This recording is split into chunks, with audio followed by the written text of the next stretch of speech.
Hello बच्चों, कैसे हो आप लोग। आज हम शुरू करने वाले हैं क्लास 10th का पहला चैप्टर जिसका नाम है रियल नंबर्स। तो बच्चों, रियल नंबर्स होते क्या हैं, सबसे पहले आपको ये पता होना बहुत ज़रूरी है। तो real numbers includes rational and irrational. तो जो रियल नंबर होते हैं वो रैशनल और इरेशनल को मिक्स करके आते हैं, जिसमें कि हमारे रैशनल नंबर्स क्या होते हैं और इरेशनल नंबर क्या होते हैं हम प्रीवियस में पढ़ चुके हैं, लेकिन अभी हम दोबारा डिस्कस करते हैं। तो रियल नंबर के कुछ एग्जाम्पल आपके सामने ये लिखे हुए हैं।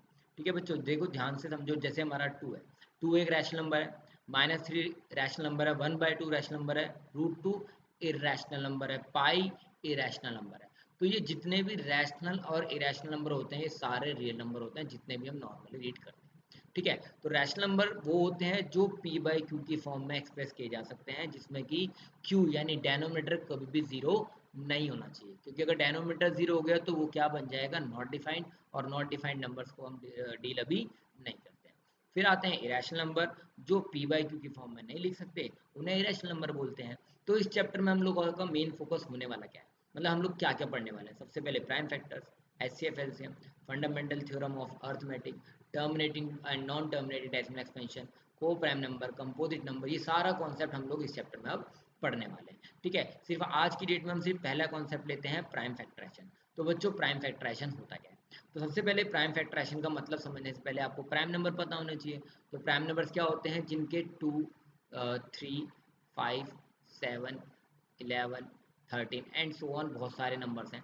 तो बेसिकली प्राइम नंबर्स वो होते हैं जिनके एग्जैक्टली 2 फैक्टर्स होते हैं, ना इससे कम ना इससे ज़्यादा। अगर 2 से कम फैक्टर लाइक 1, अगर मैं एक नंबर ले लेता हूँ 1, तो 1 प्राइम नंबर है क्या, नहीं। क्यों नहीं है, क्योंकि इसका एक ही फैक्टर है, वो खुद है। 1 भी ले सकते हो या वो खुद भी ले सकते हो, इसका मतलब एक ही फैक्टर है, तो इसलिए इसको प्राइम नंबर नहीं बोलते हैं। तो 2 के कितने फैक्टर्स हैं, एक तो 1 हो गया और एक 2 खुद हो गया, यानी कितने फैक्टर्स हो गए, 2, इसलिए प्राइम नंबर है। तो ऐसे नंबर जिनके 2 फैक्टर्स होते हैं वही प्राइम नंबर्स होते हैं, अदर देन कोई और प्राइम नंबर्स नहीं होते हैं। तो हम समझेंगे प्राइम फैक्टराइजेशन। प्राइम का मतलब ऐसे नंबर जो भी आपको पता है प्राइम नंबर, और फैक्टराइजेशन मतलब किसी भी नंबर के जितने भी फैक्टराइजेशन पढ़ेंगे, हम फैक्टर्स पढ़ेंगे, वो सारे प्राइम होने चाहिए।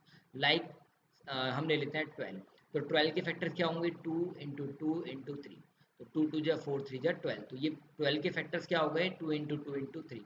तो ये प्राइम फैक्टर्स कहलाएंगे, क्योंकि ओनली यहाँ पर जो हम लोग यूज़ कर रहे हैं वो खाली क्या यूज़ कर रहे हैं, प्राइम नंबर्स। ऐसे ही देखो 60 है, 60 के प्राइम फैक्टर्स क्या होंगे, 2 इंटू 2 इंटू 3 इंटू 5। अब ये निकाले कैसे, तो प्राइम फैक्टर निकालने का तरीका ये होता है बेटा। इसको कुछ टीचर्स, कुछ लोग ऐसे बताते हैं ये जो आप निकालने जा रहे हो ये एलसीएम होता है। इट इज़ नॉट एलसीएम, याद रखना। ये प्राइम फैक्टर हैं जो हम निकालेंगे, यहाँ पर जो लिखे जाएंगे ये नंबर, ये प्राइम फैक्टर्स हैं सारे के सारे। 2 से करेंगे प्राइम, यहाँ पर सिर्फ और सिर्फ प्राइम नंबर लिखने हैं। 2 से करेंगे कितना आ जाएगा, 30। नेक्स्ट 2 से फिर करेंगे तो कितना आ जाएगा, 15। अगेन 3 से करेंगे तो 5, और 5 बन जा 5। यानी कुल मिला के इसके प्राइम फैक्टर्स क्या आ गए, 2 इंटू 2 इंटू 3 इंटू 5। तो देखो देखो, 2 इंटू 2 इंटू 3 इंटू 5 हमारे क्या हो गए, इसके प्राइम फैक्टर, जिसको हम पावर की फॉर्म में भी लिख सकते हैं। 2 की पावर 2, 3 की पावर 1, 5 की पावर 1। बेसिकली ये हमारे क्या हो गए, प्राइम फैक्टर। इन्हीं प्राइम फैक्टर का यूज़ करते हैं हम लोग एचसीएफ और एलसीएम निकालने के लिए। प्राइम फैक्टर के बिना एलसीएम एचसीएफ निकालना पॉसिबल नहीं होता है। ठीक है, बाकी मिलते हैं अगली क्लास।